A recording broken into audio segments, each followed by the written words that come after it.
Assalamu alaikum. Alors la vidéo d'aujourd'hui va se diviser en deux parties. On va d'abord premièrement voir la conjugaison des verbes du texte numéro 2 sur l'abeille. Et enfin, on va parler de ce qu'on appelle les pronoms personnels attachés. Alors on va commencer par la conjugaison des verbes du texte numéro 2. Alors voici le texte, c'était un texte sur l'abeille qu'on a traduit. Alors, j'ai identifié en jaune les verbes de ce texte, donc les verbes qui sont conjugués. Ta'ishu, elle vit. Tajma'u, elle récolte. Li tasna'a, donc tasna'u, elle fabrique, pour fabriquer. Yufidu, il est bénéfique. Tuhibbu, elle aime. Tatiru, elle vole. Et voilà. Donc j'ai regroupé dans un tableau les formes conjuguées de ces verbes qu'on trouve dans le texte. Et donc là, on va parler de comment retrouver, à partir d'un verbe sous sa forme conjuguée, eh bien, son infinitif. Alors je rappelle que l'infinitif d'un verbe en arabe, ce qu'on appelle infinitif, c'est pour ça que je l'ai mis entre guillemets, c'est parce que ça correspond à la forme du verbe lorsqu'il est conjugué pour lui, c'est-à-dire la troisième personne du singulier, au passé. Donc huwa. Alors, on va commencer par voir quelques règles. Alors la première, c'est que on peut identifier, comme je l'ai dit dans une précédente vidéo, la première voyelle ici du verbe, lorsqu'elle est utilisée avec le son ou, c'est-à-dire avec la dhamma, eh bien, automatiquement, la forme infinitive, c'est-à-dire lui au passé, va faire commencer le verbe par alif, muni d'une hamza au-dessus, pour faire le son a, avec une fatha. Donc ici, c'est le cas de yufidu et tuhibbu. Ensuite, dans la forme de ces verbes-là, on trouve aussi une prolongation. Ici, yufidu. Donc le ya ici sert à prolonger le i de fi. Ici, le ya sert à prononcer le i de ri. Ta'ishu. Ici aussi, tatiru. Eh bien, ce ya ici, lorsqu'il est présent sous cette forme-là au présent, justement, parce que tous ces verbes ici sont conjugués au présent, puisqu'on a ajouté des formes ici avant le verbe, puisqu'on a vu que conjuguer un verbe au passé consiste à rajouter uniquement des choses après le verbe, donc des suffixes. Eh bien, dans la forme au passé de ces prolongations ici, ya, de la prolongation ya, eh bien la lettre ya va devenir une prolongation en alif, un a. Un i au présent devient un a au passé. Donc ici on avait par exemple yufidu, eh bien on a a pour le ou qui se transforme en a, fa on le garde, ici on a dit que ça devient un a, et ici on garde la lettre, donc ça devient par exemple pour yufidu, afada. Et ici, le ta c'est la forme pour le sujet hiya ta'ishu, donc on procède de la même manière. La première lettre ça va être ain, a, le ya devient a, et on reprend la lettre sha, aasha. Et ici, on fait la même chose. Tatiru, le ta ici, c'est pour conjuguer pour hiya tatiru. Ta, a, tara, tara. Voilà. Et pour le reste, il suffit de placer les trois lettres de base du mot. Donc ici, pareil, on retire le ta, donc ça donne jama'a. Ici, ça donne sana'a. Fada, on a trouvé. Ici, il manque plus que le ha et le ba avec sa shadda, donc ahabba. Et voilà. Ici, ces verbes sont conjugués et ont déjà implicitement la signification avec leur pronom, c'est-à-dire que ici, ta'ishu tout seul, ça veut déjà dire elle vit. Mais implicitement, ça correspond à un pronom. Donc ici, pour chacun des verbes, on dit hiya ta'ishu, hiya tajma'u, hiya tasna'u, elle fabrique. Donc là, c'était elle vit, elle récolte, elle fabrique. Huwa yufidu, on a dit que là, le ta, c'est pour les pronoms personnels dont on parle qui sont absents, c'est caractéristique du féminin, et le ya du masculin. Huwa yufidu, il est bénéfique pour. Hiya tuhibbu, elle aime. Et hiya tatiru, elle vole. Et donc, encore une fois, comme je l'ai dit, l'infinitif correspond aussi au verbe conjugué au passé pour huwa. Donc ici, on peut ajouter huwa devant tous ces verbes. Aasha, ça veut aussi dire huwa aasha. Donc vivre en arabe, entre guillemets, en l'infinitif, ça veut aussi dire lui, il a vécu. Jama'a, récolter, lui, il a récolté. Fabriquer, lui, il a fabriqué. il a été bénéfique pour, ou être bénéfique pour, il a été bénéfique pour. Aimer, il a aimé. Voler, il a volé. Alors avant de conjuguer ces quelques verbes, je rappelle les pronoms personnels qu'il existe en arabe, donc il y en a 14. Donc les personnes qui parlent, qui s'expriment, je au singulier, ana, et la forme plurielle de ce sujet, nahnu, nous en français. Ensuite, on a d'une part au-dessus les pronoms personnels, les personnes qui sont présentes et à qui on s'adresse. Toi, anta, au masculin.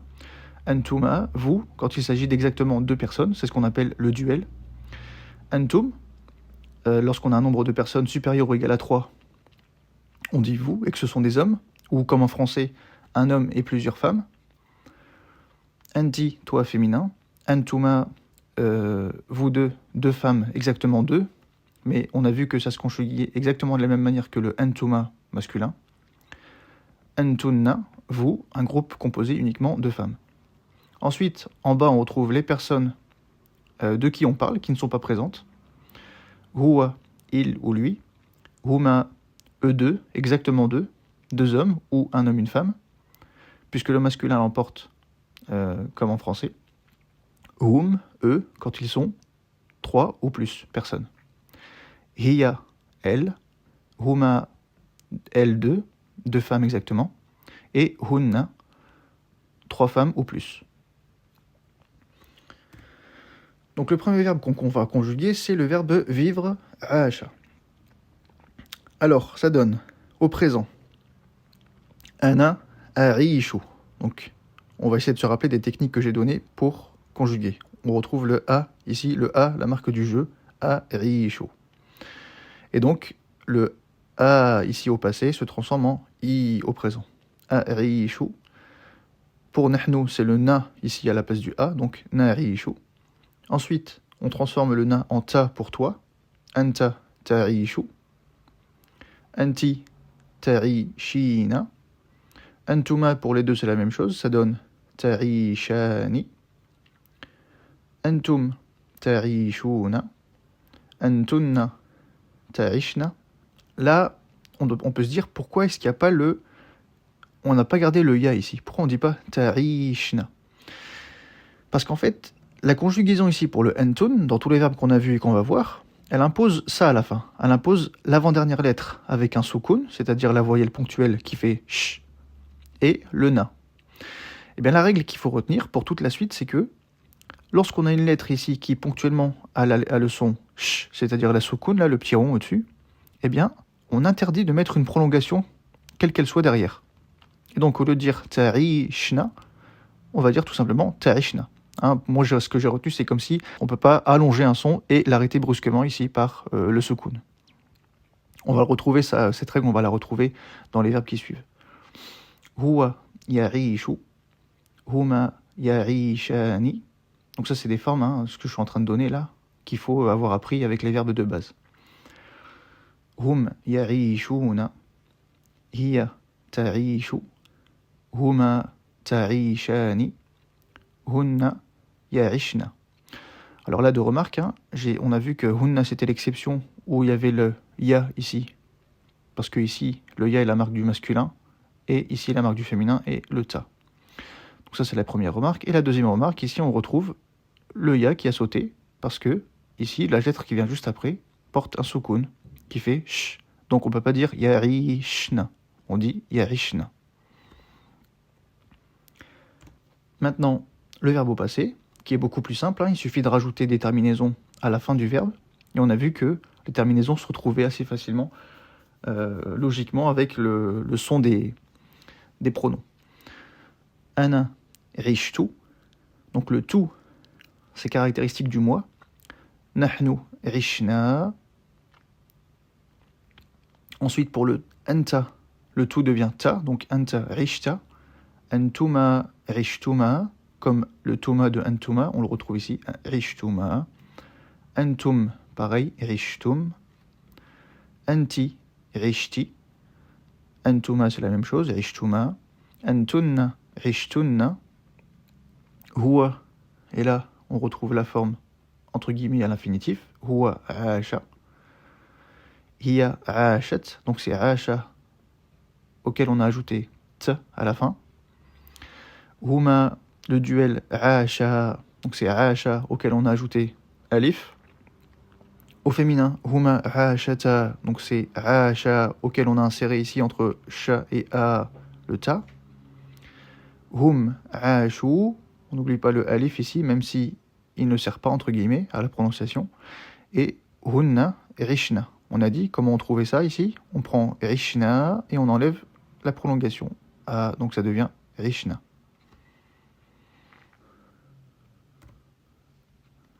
Maintenant, on passe au verbe jama'a, qui signifie récolter. Au présent, ça devient ana ajma'u. Pareil, on retrouve le a. Ajma'u. Nahnu najma'u. Anta tajma'u. Antuma tajma'ani. Antum tajma'una. Anti tajma'ina. Antuma tajma'ani. Antunna tajma'na. هو يجمع هي تجمع هما يجمعان. Donc يجمعان, le duel c'est يجمع auquel on a changé le ou en ani. هم يجمعون هي تجمع هما تجمعان. La différence entre le duel masculin et féminin au présent, c'est le يجمعان qui devient تجمعان. هن يجمعن. Ensuite au passé, ana jama'tu, nahnu jama'na, anta jama'ta, anti jama'ti, antuma jama'tuma pour les deux, antum jama'tum, antunna jama'tunna, huwa jama'a, l'infinitif, hiya jama'at, huma jama'a, huma jama'ata, hum jama'u, hunna jama'na, jama'na, jama'na. Ensuite, le verbe afada. Donc le a, ici, au passé, devient ou quand on le décline. Et le a, au passé, devient i. Donc là, on a deux changements qui permettent de reconnaître les différentes formes des verbes et de passer de l'une à l'autre. Ana ufidu. On est au présent. Nahnu nufidu. Anta tufidu. Anti tufidina. Antuma tufidani. Pour les deux. Antum tufiduna. Ici, antunna tufidna. Donc on a vu que cette forme au présent imposait le dna. Et donc, la prolongation qui était là, juste avant le da, juste après le fi, tufidna, non, on peut pas. Pourquoi? Parce qu'après la prolongation i, on peut pas mettre une lettre qui porte un sukun, d. Et donc, comme on doit garder cette forme ici, qui correspond à la conjugaison pour antunna, eh bien, on supprime le ya. Tufidna. Huwa yufidu, hiya tufidu, huma yufidani, huma tufidani, hum yufiduna, hunna yufidna. Ici, pareil. Idna. Donc pas idna, mais idna. Ensuite, au passé, c'est beaucoup plus simple. Là, on a la forme ici, afada. Donc là, ça marche de la même manière ce que je viens de dire. Ana afadtu. Et pas ana afadtu. Parce que la forme de la conjugaison de je, c'est l'avant-dernière lettre, ou plutôt la dernière lettre du verbe à la base qui prend le sukun, et ensuite on lui rajoute tu. Donc là, comme on fait sukun dhamma, c'est-à-dire d, tu, eh bien on supprime ici la prolongation a qui avait juste avant le d. Donc, ana afadtu. Nahnu afadna. Anta afadta. Anti afadti. Antuma afadtuma. Antuma afadtuma. Antum afadtum. Antunna afadtunna. Ici, pour tous ces sujets, ici, on a supprimé là le alif, la prolongation, puisque on tombe sur des voyelles sukun, d. Huwa afada. Là, on a gardé le alif, parce qu'après vient da, a sur le del et pas e. Huma afada, c'est afada, auquel on a rajouté a. hum afadu, hiya afadat, huma afadata. Donc c'est afada auquel on a inséré entre les deux ta, afadata, hunna afadna. Et ici c'est encore une exception dans le fait que on a dena à la fin, la forme dena, donc on supprime la prolongation. Je me répète souvent sur les choses, mais c'est ce qui permet de les retenir aussi. Ensuite, le verbe ahabba. Pareil ici, on a alif, hamza, fatha, a. Donc ça devient ou. Ana, uhibbu. Et je vais faire une remarque avant qu'on tombe sur l'explication. En fait, ici, ce qu'on voit ici sur le bas, ce qu'on appelle la shadda, là, le petit bout de W, donc ça permet d'insister et de doubler le son, l'insistance du son sur la lettre. Pourquoi je dis doubler? Parce qu'en fait, littéralement, quand on met une shadda sur une lettre, là, quand on dit ahabba au lieu de ahaba, eh bien, c'est vraiment ici la présence de deux lettres, en fait, qui sont superposées. On n'en voit qu'une, mais ici, en fait, le fait qu'on mette shadda sur ba, ça veut dire, en arabe, ici, il y a deux ba, mais on les a fusionnés.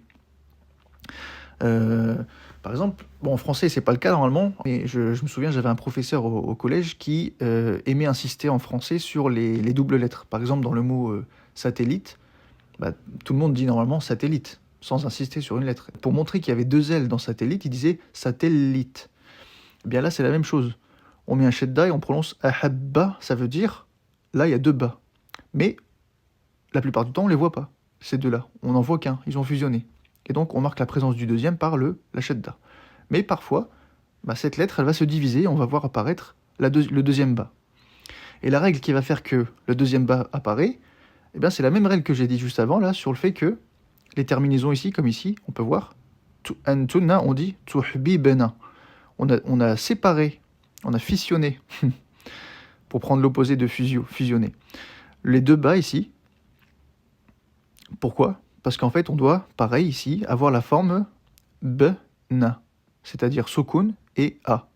Eh bien, pour avoir sukun et a, en fait, on ne peut pas mettre un sukun sur un shadda. Le shadda permet d'insister avec les voyelles a, i et ou. Et avec le e, c'est-à-dire b, ponctuellement, le son b, il n'y a pas de shadda dessus, on interdit la shadda, et donc on divise le bas en deux bas. Donc, ana uhibbu, nahnu nuhibbu, anta tuhibbu, antuma tuhibbani, antum tuhibbuna, anti tuhibbina, antuma tuhibbani, antunna tuhbibna. Tuhbibna. Après là, c'est des formes, c'est un verbe sur lequel il faut se baser, qu'il faut apprendre par cœur, et ensuite, pour tous les autres verbes qui contiendront la shadda, eh bien ça va venir naturellement en connaissant cette forme-là de base. Il faut toujours prendre, pour chaque forme de verbe qu'on a, un verbe de référence qu'on apprend, et après on applique la structure de conjugaison sur tous les autres verbes. Huwa yuhibbu, huma yuhibbani, hum yuhibbuna, hiya tuhibbu, huma tuhibbani, hunna. Ici, pareil, on a vu tout à l'heure, ça doit terminer par bena. Donc, on divise les deux bas et ça devient yuhbibna. Maintenant, au passé. Et au passé, s'appliquent les mêmes règles. Donc, ana ahbabtu. Pourquoi on a divisé les deux bas? Parce que, au passé, on a la forme pour le jeu de betu. L'avant-dernière lettre avec un sukun et la dernière lettre avec un ou. Ana ahbabtu. Nahnu ahbabna. Anta ahbabta. Antuma ahbabtuma. Antum ahbabtum. Anti ahbabti. Antuma ahbabtuma. Antunna ahbabtunna. Huwa ahabba. Huma ahabba. Hum ahabbu. Hiya ahabbat. Huma ahabbata. Donc c'est ahabba auquel on a inséré ici ta, ahabbata. Hunna ahbabna. Donc ahbabna, ahbabna. Ça change pas. Donc c'est pour ça que c'est une bonne astuce pour conjuguer ça là à partir de ça. Donc maintenant, on va passer à la deuxième partie et on va voir les pronoms personnels attachés. Donc là, en conjuguant les verbes, on les a conjugués pour tous les pronoms personnels. Eh bien, ces pronoms personnels, on peut retrouver des références à eux, mais quand ils seront attachés à des mots. On va voir un exemple dans le texte. Donc dans le texte ici, on avait deux formes de pronoms personnels attachés, c'est-à-dire des particules, des suffixes qui renvoient à un sujet sans qu'on le répète. Donc là, en l'occurrence, c'était le cas pour lakinnaha, mais elle, donc c'est-à-dire c'est l'exception mais qu'on appliquait à elle. Et ici, ta'muhu, à la base c'est le mot ta'mun qui est le goût, et hu, le fait d'ajouter hu, ça devient son goût à lui. Alors je précise son goût à lui parce que si c'était ta'muha, c'était son goût à elle. Et en fait, à quel mot renvoie chacune de ces formes? Eh bien, lakinnaha, c'est le ha qui renvoie à an-nahlatu, l'abeille, puisque l'abeille est un mot féminin, eh bien on utilise le ha. Et ici, ta'muhu, c'est son goût à lui, à qui? Au miel. Le miel, son goût est délicieux. Bon, le mot miel, le mot goût en l'occurrence ici a été sauté en français puisque ça a été traduit directement par le miel est délicieux. Mais la forme qui a été choisie en arabe, c'est le miel, son goût à lui est délicieux. Eh bien, ce sont ces formes-là qu'on appelle les pronoms personnels attachés. Ce pronom-là correspond à hiya, mais il est ajouté en suffixe à la préposition lakinna, qui permet de dire mais elle. Lakinna c'est mais, lakinna, lakinnaha, mais elle. Ici pareil, ta'mun c'est un goût, ta'muhu c'est son goût. Je précise à lui parce que si c'était ta'muha, on traduit aussi par son goût, mais du coup ça renvoie à un nom féminin. Alors on va voir tous les pronoms personnels attachés selon les pronoms personnels qu'on utilise. Alors, on a vu ensemble les pronoms personnels isolés, ce sont ceux qu'on met au début de la conjugaison d'un verbe. Pour tous les pronoms, à l'exception de ana, bon la différence elle n'est pas très compliquée, mais il faut la remarquer, eh bien on va retrouver une forme particulière.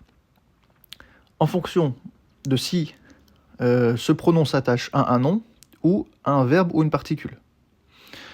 Alors, bon, là, c'est ce tableau que je donne où j'explique pas trop un nom ou une particule, mais on verra ça dans les textes futurs. Là, c'est juste pour expliquer en gros, on verra avec un petit exemple. Donc, pour attacher le pronom en tant que suffixe quand il correspondra à ana, on va ajouter la prolongation ia, i à la fin du mot. Et quand ce sera quand il faudra le rattacher à un verbe ou une particule, eh bien on mettra ni au lieu de i. Voilà, c'est la seule différence. Pour le reste, vous avez juste à apprendre ici les suffixes quand ils s'attachent à un nom, et c'est la même chose quand ils s'attacheront à un verbe ou une particule. Donc pour comprendre, je vais prendre l'exemple du mot kitabun. Donc kitabun, ça veut dire un livre. Eh bien pour dire mon livre, puisque là il s'agit d'un nom, on va prendre cette colonne-là. Moi, c'est-à-dire mon livre, eh bien ce sera kitabi. Donc c'est kitabun auquel j'ai rajouté i à la lettre ba. Et donc on enlève le un et on rajoute le i, puisque après vient le ya en tant que prolongation. Donc mon livre à moi, enfin on dit pas mon livre à moi, mais on dit mon livre se dit kitabi. Nahnu, c'est nous. Ça veut dire quoi? Ça veut dire que na, ça sert à dire notre. Donc là, kitabuna, on garde la damma de base. Donc là, pour le moi, je, on a imposé la voyelle i pour le bas, puisqu'après vient un ya. Mais après, on garde la voyelle que contenait déjà le mot. Donc notre livre, on dit kitabuna. Ensuite, anta, c'est toi masculin. Ton livre à toi, kitabuka. Ton livre à toi, féminin, kitabuki. Votre livre, antum, à vous, kitabukum. Votre livre à vous deux, antuma, kitabukuma. Votre livre à vous, au moins 3 personnes, féminin, kitabukunna. Son livre à lui, kitabuhu. Son livre à elle, kitabuha. Leur livre à eux, hum, kitabuhum, là c'est simple. Leur livre à eux deux, kitabuhuma. Leur livre à elle, au moins 3 personnes, kitabuhun, hunna, kitabuhun. Donc voilà. Il y a une petite règle qui s'ajoute ici, c'est que toutes les lettres ha ici, bon, sauf pour le ha qui se rapporte à elle, eh bien, ces lettres ha ici vont porter une voyelle qui va s'adapter pour le cas génitif. Donc là, par exemple, kitabuhu, ça veut dire son livre. Mais c'est le mot qui est isolé. On a vu que, par exemple, si on met une préposition avant, eh bien, ça transforme le mot ici au cas génitif. Hein, on a vu qu'il y avait plusieurs cas pour le nom. Le nominatif qui donne ou, l'accusatif qui donne a, et le génitif qui donne i. Donc pour le génitif, on retrouve par exemple ce cas lorsque le mot est précédé d'une préposition. Eh bien, lorsqu'un mot est précédé d'une préposition, sa voyelle finale devient i. Eh bien, dans le tableau ici, par exemple, si je prends la proposition ala qui signifie sur, donc ça devient sur son livre, eh bien, on avait kitabuhu, donc ala kitabi, parce que le mot kitab suit la préposition. Eh bien, de la même manière, toutes ces lettres-là, les ha des pronoms attachés, vont subir la même modification. Donc on dira pas ala kitabihu, mais le ha s'adapte. Donc ça devient ala kitabihi, ce qui signifie sur son livre. Donc si je veux dire sur leur livre à eux deux, c'est-à-dire eux deux c'est qui? C'est huma, le pronom personnel de base. Eh bien je vais dire ala kitabihima. Le huma devient hima. Donc, si je veux parler de manière isolée, que je veux dire leur livre. Je vais dire kitabuhuma. Kitabu, hu, ça reste la même voyelle. Mais si c'est sur leur livre, donc kitabu devient kitabi, parce qu'il suit la préposition ala, qui signifie sur, et le huma devient hima. Alors, pour s'entraîner maintenant, pour appliquer ce que je viens de dire, on va décliner pour tous les pronoms la phrase « un tel a écrit son livre ». Donc comme ça va nous permettre à la fois de travailler la conjugaison, ici, pour conjuguer pour chaque pronom le verbe écrire au passé, et un tel muni de son livre, eh bien, va changer en fonction du pronom qu'on choisit. À savoir que le verbe écrire se dit kataba, donc ça c'est la forme infinitive, et un livre se dit kitabun. Alors voilà ce que ça donne. Moi, Anna, j'ai écrit mon livre. Donc un tel a écrit son livre, décliné sur Anna, ça donne moi j'ai écrit mon livre. Alors comment on conjugue kataba au passé pour je, on l'a vu, katabtu. Et donc c'est mon livre à moi, on a vu que c'était ya à la fin. Donc Anna katabtu kitabi, qui signifie moi j'ai écrit mon livre. Anna katabtu kitabi. Donc le kitabi ici ne changera pas, quel que soit le cas nominatif, accusatif ou génitif dans lequel se trouve le mot. Par contre, nahnu katabana, donc nous avons écrit, kitabana. Donc là vous allez me dire pourquoi c'est pas kitabuna. Eh bien en fait dans les trois cas que j'ai montrés là, nominatif, accusatif, génitif, eh bien le mot qui subit le verbe, là c'est le verbe écrire, c'est-à-dire l'objet qui est écrit, c'est le livre. Et donc on a vu, je ne sais pas si vous vous souvenez, mais le mot qui subit le verbe prend une fatha à la fin. L'objet qui subit le verbe se trouve à l'accusatif. Et donc, au lieu de dire « kitabuna », notre livre, de manière isolée, ici, quand on dit qu'on écrit notre livre, eh bien, le bas, la dernière lettre de kitab devient fatha. Donc, « nahnu katabna kitabana ». Ici, le « na » pour dire que c'est notre livre. « Anta », toi, « katabta », tu as écrit « kitabaka ». Donc, c'était le « ka », le pronom attaché pour toi, et on retrouve bien le A sur le bas. Kitabaka et pas kitabuka. Kitabuka, ça existe, ça veut dire ton livre, tout simplement. Kitabuka. Mais à partir du moment où j'ai le verbe katabta, tu as écrit quoi? Ton livre, donc c'est ton livre que tu as écrit, donc on lui ajoute la fatha ici à la fin. Antuma katabtuma kitabakuma. Antum katabtum kitabakum. Anti katabti kitabaki. Antuma katabtuma kitabakuma, c'est la même chose qu'au masculin. Antunna katabtunna kitabakunna. Donc vous, 3 personnes au plus au féminin, vous avez écrit votre livre. Huwa kataba kitabahu. Donc là, le ba, le bout kitabuhu de son livre, c'est bien changé en ba, puisque il est l'objet qui subit le verbe kataba. Mais le ou sur le ha change pas ici, parce qu'on a vu qu'il s'adaptait seulement au cas génitif. Seulement si là j'ai un i juste avant. Donc là, ça change pas, ça reste hu. Huwa kataba kitabahu. Hiya katabat kitabaha. Huma kataba kitabahuma. Donc là, pareil, le huma, le ou de huma change pas, puisqu'avant on n'a pas i mais a. Hum katabu kitabahum. Huma katabata kitabahuma. Ici, même si il y a une différence dans la conjugaison pour les deux huma masculin et féminin, eh bien le pronom personnel ici, donc c'est un pronom personnel attaché, hein, c'est pour la possession. Hein. On dit que c'est leur livre. Eh bien, c'est le même pour les deux, masculin et féminin. Et enfin, hunna katabna. Donc on retrouve ici l'astuce. Katabna, nous avons écrit. Katabna, elles ont écrit. Kitabahunna. Donc voilà. Donc ça, pareil, c'est à mémoriser. C'est la forme la plus simple qui puisse exister pour apprendre à la fois à conjuguer et à adapter les pronoms possessifs à leur sujet. Donc voilà.